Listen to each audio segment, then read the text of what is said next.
What's going on, everyone? It's time for another horror film review. Today we're going to talk about Fear Cabin, the last weekend of summer. Usually sometime in 2024, it's directed by Bryan Cranston, who did Haunting Souls, Gentlemen and Violence 3, Heart of Vengeance, Dog Tags, and Ancient Energy. So this is a low-budget horror film, and it's almost like an anthology horror film, but not really.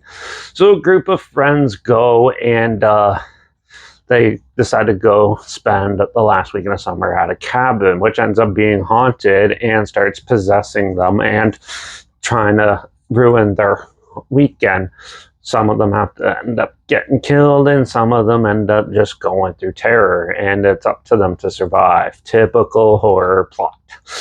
So this is a odd little film that was made. Now, honestly, the cinematography is pretty good and the music's not too bad in this. The acting is very questionable. There's some that are good and some that are very stiff and pretty bad.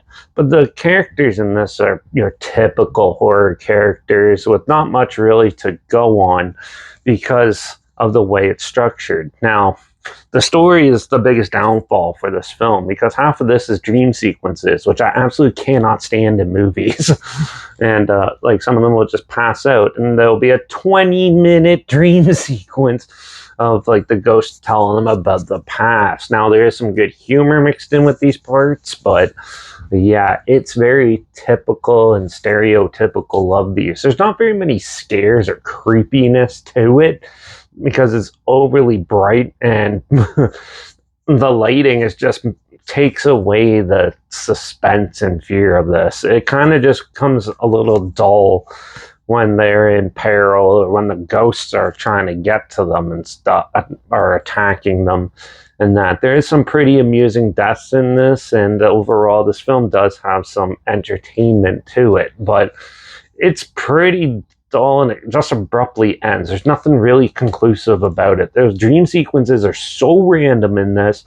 We just one where this girl goes and talks to a creepy guy and just runs off after 5 minutes of a random conversation that doesn't really do anything for the story. It's just in there for padding, I guess, but still. This film was pretty dull and a little bit disappointing. It had some interesting concepts. They just needed more time to put it together and make it something a little more cohesive, and then it would have been better. Still, with a decently shot movie, but if you don't have the characters and a story to really drive it, there's not much there, and it just doesn't work. So sadly, this is what this one was. It had a cool concept, but still didn't really beat my expectations anyways, even for like a micro budget film. So yeah, I'm gonna give Fear Cabin the last week in the summer 1.5 out of 5. It's okay, I guess, but there's a lot better type of films with the same sort of style done right. So yeah, but if this sounds like something you do want to check out, it is on Tubi, so I'll link it down below so you can watch it for free down there. Also, link down below is my Instagram. That's where I post clips of films I'm going to review in the future on my stories. Put the film title in there and some fun fact or history thing in there as well. Also, my Letterbox down below at Derek P Reviews. That's where I post my first star rating after watching the films. And my Twitter's down below at reviews_Derek. So follow me on those platforms. Stay in loop with this channel. Like this video, share it so more people are aware of it. Comment your opinions of the film down below if you have any. If you have any films or film franchises in any genre and on any streaming service that you want to hear my opinions on in the future, comment them down below too. I'll try my best to get to them as soon as I can and if I can find them. Make sure you subscribe. Hopefully we can find something weird, obscure, and odd that you probably never thought of checking out together, and also show you my opinions on popular films that have come out, classic films, and reviews on other things as well. And don't forget to ring that bell because I'm going to take a break from the horror stuff and we're going to talk about another subgenre of that's one of my favorites, and that's natural disasters, because I'm going to review the iconic Twister in the next review. I'm surprised I haven't even done that yet.